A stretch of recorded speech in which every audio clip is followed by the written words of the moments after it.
Students, आज हम लोग बात करेंगे लिमिटिंग रिएजेंट की। किसी भी रिएक्शन के दौरान कौन सा रिएक्टेंट जो है वो लिमिटिंग रिएजेंट बन जाता है और कब बन जाता है।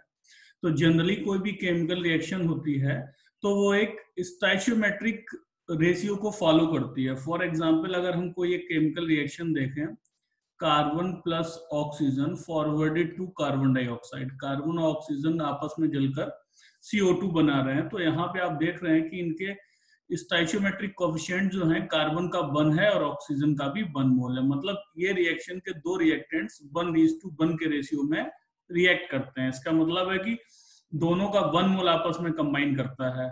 तो फॉर एग्जाम्पल, अगर हम कार्बन की बात करें तो कार्बन का 1 मोल 12 ग्राम होगा और ऑक्सीजन का 1 मोल जो होगा वो 32 ग्राम होगा।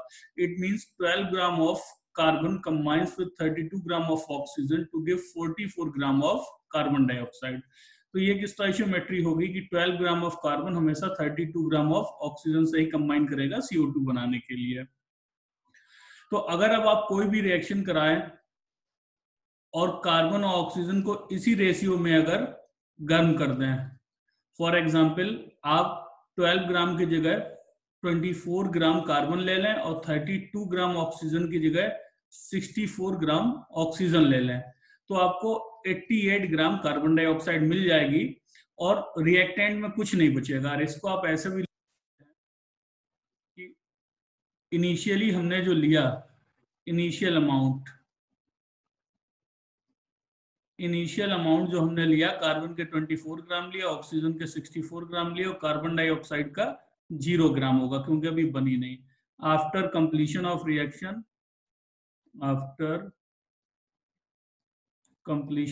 रिएक्शन, तो रिएक्शन के कंप्लीट होने पर क्या रहेगा कि कार्बन पूरा का पूरा कंज्यूम हो जाएगा। आप देख रहे हैं स्टोइचियोमेट्री में है 12 ग्राम ऑफ कार्बन जो है वो 32 ग्राम ऑफ ऑक्सीजन से कंबाइन करता है, तो 24 ग्राम ऑफ कार्बन कंबाइन करेगा 64 ग्राम ऑफ ऑक्सीजन से। तो रिएक्शन पूरी होने का कार्बन बचेगा 0 ग्राम, ऑक्सीजन बचेगा 0 ग्राम और CO2 कितना बन जाएगा, ये बन जाएगा 88 ग्राम। तो रिएक्शन फुल्ली कंप्लीट हो गई, कोई भी रिएक्टेंट नहीं बचा।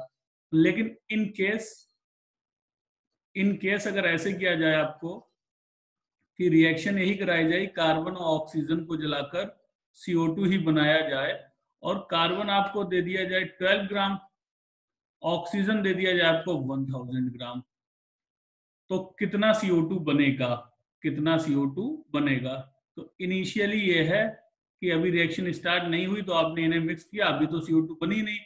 जब रिएक्शन कंप्लीट हो गई,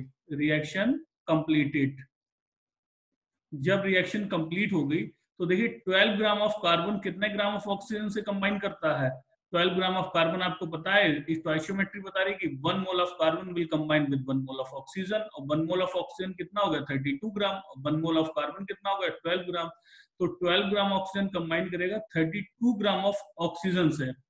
तो यहाँ 12 ग्राम कार्बन था, ये बचा 0 ग्राम, पूरा का पूरा कंबाइन कर गया 32 ग्राम ऑक्सीजन से। तो ऑक्सीजन कितनी बची 1000 माइनस 32 ग्राम, इतने ग्राम बची आपकी ऑक्सीजन। और कार्बन डाइऑक्साइड कितना बचेगा, तो कार्बन डाइऑक्साइड, कार्बन का 12 ग्राम गया है, ऑक्सीजन का 32 ग्राम गया है, तो 44 ग्राम कार्बन डाइऑक्साइड बनेगा।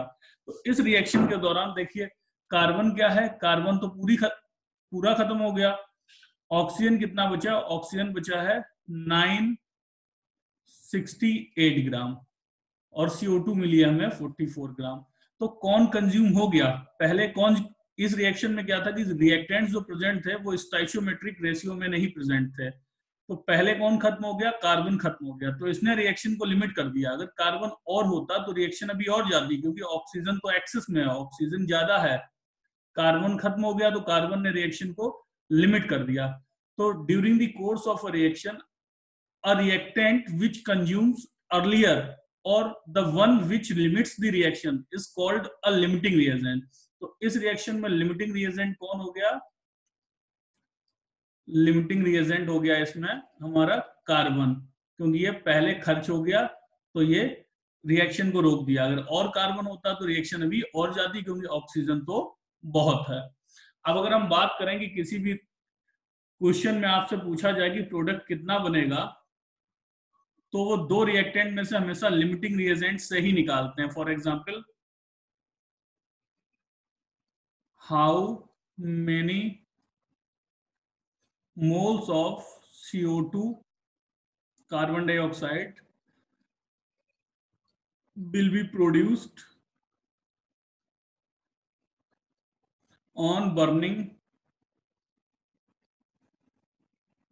1000 gram of carbon in the presence of 32 gram of oxygen. 32 gram of oxygen.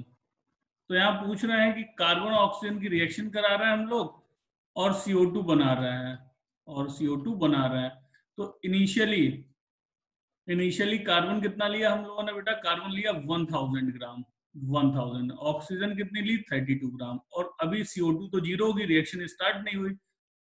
After completion of reaction, जब रिएक्शन पूरी हो जाएगी तो क्या होगा बेटा? कार्बन तो बहुत है 1000 ग्राम, ऑक्सीजन कितना है? 32 ग्राम। आप अगर रिएक्शन देखें तो 1 mole of carbon combines with 1 mole of oxygen, मतलब 12 ग्राम कार्बन कंबाइन करता है 32 ग्राम ऑफ ऑक्सीजन से। तो ऑक्सीजन तो 32 ही ग्राम है। तो इतना सारा कार्बन जो प्रेजेंट है 1000 का, इसमें से केवल 12 ग्राम ही तो रिएक्ट कर पाएगा, क्योंकि ऑक्सीजन खत्म हो जाएगी, तब तक ऑक्सीजन 32 ग्राम ही है। तो कार्बन कितना बचेगा? 1000 माइनस 12 ग्राम, इतना बचा हमारा कार्बन। ऑक्सीजन क्या है? पूरा का पूरा कंज्यूम हो गया, क्योंकि 12 gram of carbon combines with 32 gram of oxygen, तो ये बचा 0 ग्राम। और CO2 कितनी बची? 44 ग्राम। तो यहाँ पे आप देख सकते हैं कि हमारा कार्बन कितना बच गया?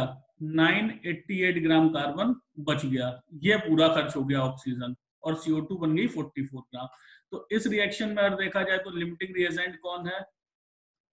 तो लिमिटिंग रिएजेंट वो है जो जल्दी खर्च हो गया, जिसने रिएक्शन को लिमिट कर दिया। तो इसमें कौन है? ऑक्सीजन है। अब क्वेश्चन क्या है? क्वेश्चन पे देखिए कि आपसे पूछा कि CO2 कितनी बनेगी। तो दो चीजें हैं, आप एक तो कार्बन से निकाल सकते हैं, एक ऑक्सीजन से निकाल सकते हैं। पहला क्या होता है कि हमें मालूम है, इस इक्वेशन को देखिए कि 1 मोल ऑफ कार्बन से हमें 1 मोल ऑफ CO2 मिलती है। तो 1 मोल ऑफ कार्बन कितने ग्राम हो गया? 12 ग्राम कार्बन। और 1 मोल ऑफ कार्बन डाइऑक्साइड कितना हो गया? 44 ग्राम ऑफ कार्बन डाइऑक्साइड। तो हम कह सकते हैं कि 12 gram of carbon gives 44 gram of CO2।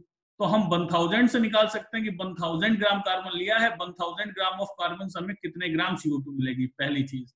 तो यही कर लेते हैं। स्टोइचियोमेट्री से क्लियर कि 12 gram of carbon gives equals to 44 gram of CO2। तो यहाँ कितने ग्राम कार्बन लिया हम लोगों ने बच्चों? लिया है 1000 ग्राम। तो 1000 ग्राम of carbon will give 44/12 into 1000 gram of CO2। तो ये हम लोग सॉल्व करेंगे तो आएगा हमारा 44 इंटू 1000, 44 इंटू 1000 डिवाइडेड बाई 12। तो ये हमारा आया 366.66 ग्राम ऑफ CO2। तो ये हमने जब कार्बन से निकाला कि कार्बन से CO2 कितना बनेगा, क्योंकि रिएक्शन में दिखाई दे रहा है कि 12 ग्राम कार्बन से 44 ग्राम CO2 बनता है। तो 1000 ग्राम कार्बन से कितने ग्राम CO2 बनेगा? तो ये कह रहा है कि 3666.66 ग्राम ऑफ CO2 बनेगा। पहला केस। अगर इसमें दूसरा केस हम किससे निकाल लें? ऑक्सीजन से निकाल लें कि ऑक्सीजन से कितना मिलेगा। तो देखिए 1 मोल ऑफ ऑक्सीजन से 1 मोल ऑफ कार्बन डाइऑक्साइड मिलती है, और 1 मोल ऑक्सीजन का मास क्या होता है? 32 ग्राम। तो हम कह सकते हैं कि 32 ग्राम ऑक्सीजन से हमें कितनी मिलती है? 44 ग्राम ऑफ CO2। और ऑक्सीजन हमने लिया भी कितना है? 32 ग्राम ही लिया भी है। तो 32 gram of oxygen gives equals to 44 gram of CO2। 32 gram of oxygen से हमें 44 ग्राम ऑफ CO2 मिलती है। तो इसमें तो पूछा भी इतना ही से गया है, तो हमें कुछ करना भी नहीं है। तो अब देखिए, अब हमने एक मेथड से निकाला कार्बन, एक रिएक्टेंट कार्बन के रिस्पेक्ट में निकाला, तो हमें CO2 कितनी मिल रही है? ये कह रहा है कि CO2 3666.66 ग्राम मिलेगी। और जब ऑक्सीजन के रिस्पेक्ट में निकाला है तो कह रहा है 44 ग्राम। दोनों में अलग अलग आ रही है, तो कौन सी सही है? तो आप हमेशा ध्यान रखेंगे कि जो लिमिटिंग रिएजेंट होगा वही हमें बताएगा कि प्रोडक्ट कितने ग्राम बनेगा। दूसरा रिएजेंट जो एक्सिस में होगा वो कभी नहीं बताएगा प्रोडक्ट कितना बनेगा, क्योंकि एक्सिस वाले को दूसरा रिएक्टेंट जो चाहिए होगा, लिमिटिंग रिएजेंट खर्च हो जाएगा तो मिलेगा नहीं। तो ये 1000 ग्राम कार्बन हमने लिया जरूर था, लेकिन 1000 ग्राम कार्बन रिएक्ट थोड़ी कर गया। रिएक्ट तो केवल कितना गया, 12 ग्राम, बाकी तो बच गया 988 ग्राम। तो हमारा 12 ग्राम रिएक्ट किया है। तो आप ध्यान रखेंगे कि हमेशा कोई भी न्यूमेरिकल होगा तो लिमिटिंग रिएजेंट जो होगा, जैसे इसमें लिमिटिंग रिएजेंट कौन था, ऑक्सीजन, तो ऑक्सीजन से जो हमने निकाला कार्बन डाइऑक्साइड बनी 44 ग्राम, ये करेक्ट है। और कार्बन से जो निकाला ये कैसा है बेटा, ये रॉन्ग है, ये रॉन्ग है, इससे कभी भी नहीं निकाल लेंगे। तो ये रहा आपका लिमिटिंग रिएजेंट का कॉन्सेप्ट।